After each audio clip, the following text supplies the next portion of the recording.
Hello guys, this is Kaishiro. Welcome back to my YouTube channel. So in this video, we're going to talk about top 5 rogue decks of November 2022 OCG metagame format. So if you know me guys, I'm always doing top 5 meta decks videos for the past couple of months. So for today's video, we're going to give some limelight on best rogue decks on this format. So without further much ado, let's get started. Coming at number 5, we have Sky Striker. So Sky Striker is what you call a toolbox deck. So Sky Striker has a lot of kits on their deck. They can play around a lot of multiple scenarios and multiple boards with their powerful toolbox kit like deck. So they have cards that can out like Afterburner. They have cards like Jamming Waves to destroy back row. They have cards like Mecha Widow Anchor to negate. So they have a lot of kit on their deck. So what makes this deck very relevant? Because of their art? No, it's not because of their art.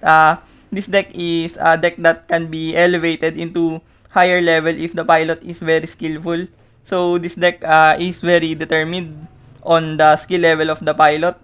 If you play this deck with a mediocre player, this deck will be very disappointing.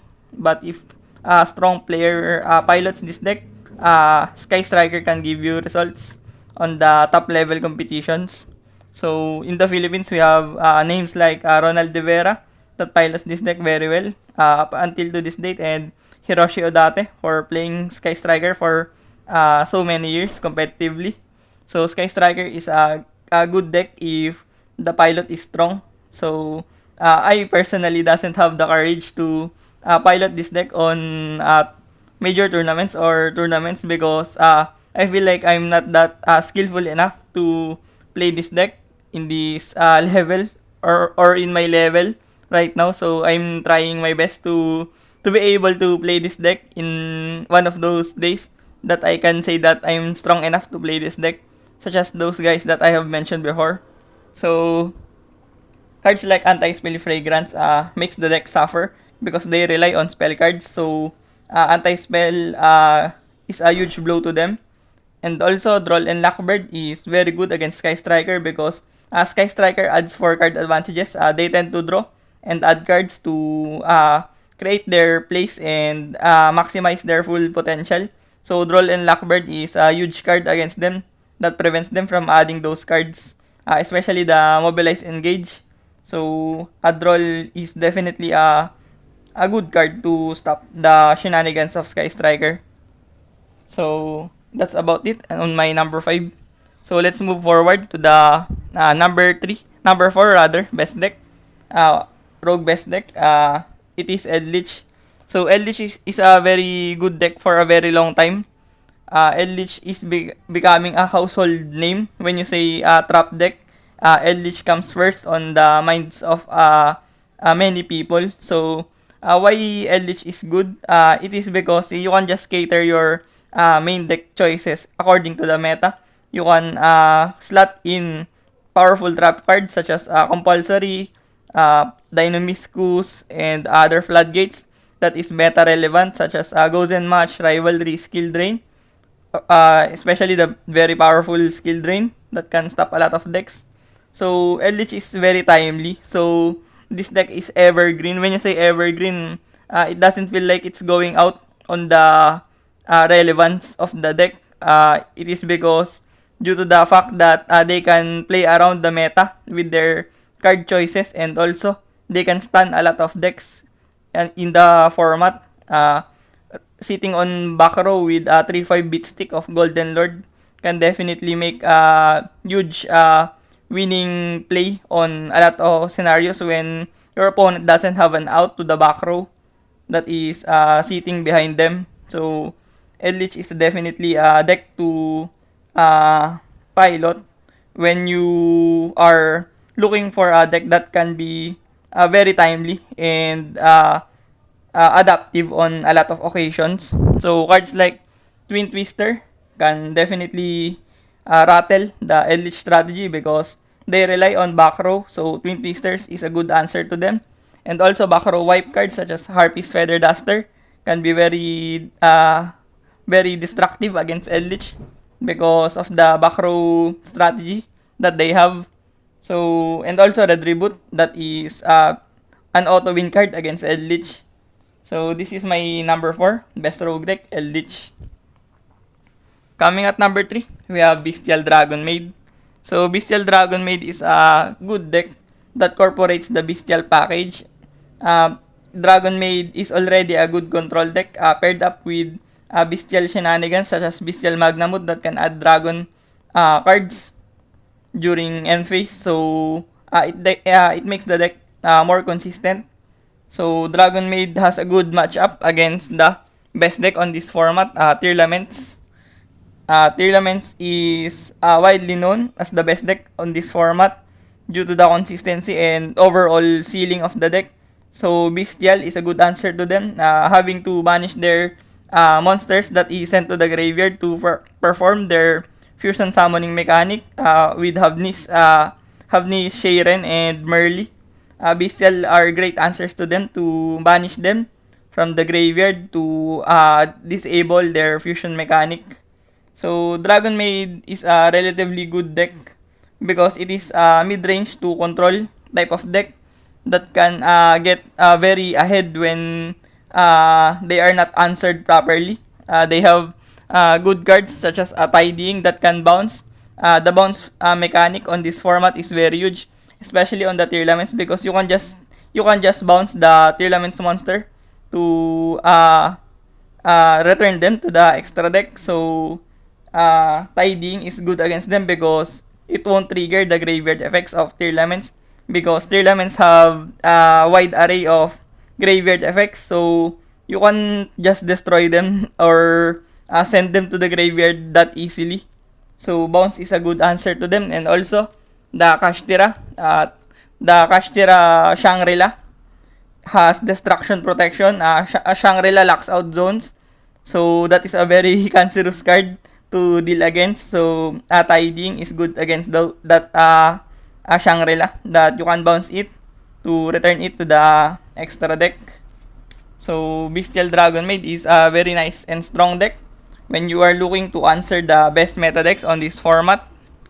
And also, cards like Bestial themselves are answers to the Dragon Maid because Chamber and Bestial cards are banishable by the dark banishing factor of Bestial cards. And also, Ghost Bell is good answer to them because they interact with the graveyard, and their effects mentions graveyard most of the time. So, Ghost Bell can be good answer against Dragon Maid. So, this is my number 3 best deck, Bestial Dragon Maid. Coming at number 2, we have Pendulum Magician. So, Pendulum Magician is one of the most popular and strong combo decks that is running around on the meta. Pendulum Magician can set up a lot of multiple negates and interruptions on the board. And the most viable and relevant factor that they have is because they can easily make Abyss Dweller, that is an auto-win card against the Tearlaments. So, Dweller is huge, very huge against Tearlaments. Once Dweller is up on the field, Tearlaments are heavily distraught with that scenario. So, having an early access to Dweller is very good feature of the Pendulum Magician. And also, Pendulum Magician can create powerful boss monsters such as Apollousa, the Bow of Goddess, that can have multiple negations. And also, they have spell and trap negations with the form of Hope Harbinger, the rank 8, the monster of them that can be easily summoned with this strategy. And also, if they can stall games, they can also stall games with the form of Baguska that can stall for a game and wait for the right scenario to have a comeback play with this deck. Cards such as Maxi and Nibiru is very detrimental against the Pendulum Magician because they tend to summon a lot being a combo deck. So, Maxi is a relatively good card against them, and also Nibiru is a huge stoppage card for them once they get Nibiru'd, they are left with little to none place on the board. So these two cards are the most problematic one against the Pendulum Magician. So coming at number 1, we have Sprite Brigade, Sprite Tri-Brigade. So for me, this is the best version of Tri-Brigade on the current format with the incorporation of Sprite engine. It makes the deck more versatile and resilient, having to have access on level 2 rank 2 link to place of Sprite, and with the Keras and Kit shenanigans, it makes the deck more flexible and more resilient against hand traps, against other interruptions. So they can get very mobile on in terms of playing around on certain boards and creating their turn 1 board. They also have powerful link to access into double Dragon Lords that can be easily summoned in Tri-Brigade. Double Dragon Lord is good against the meta, similar to the Tiding because it bounces cards. So Double Dragon is a huge help to further establish the board of Sprite Brigade, and also they have 1 card access code that can easily scoop games for damage, because this can get to 5-3 with multiple distractions on its effect. So access code is a huge beat stick on Sprite Tri-Brigade.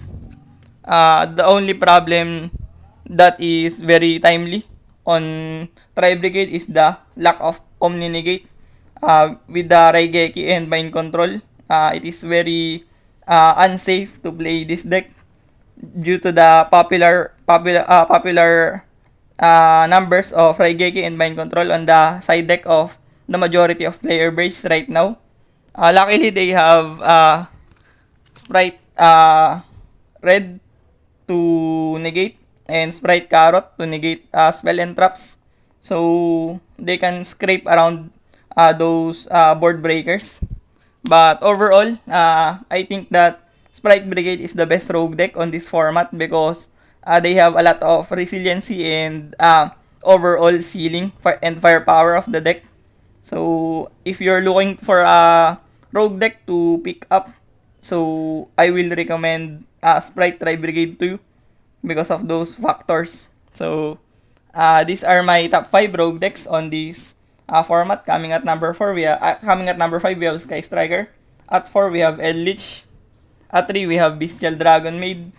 At 2, we have Pendulum Magician. And at 1, we have Sprite Tri-Brigade. So thank you for watching this video, and I hope you like this video. And if you want more of this, hit the notification bell for more updates, and hit the like button to like this video, and subscribe to get more Yu-Gi-Oh contents like this. And peace. Thank you. Fighting ways to get away.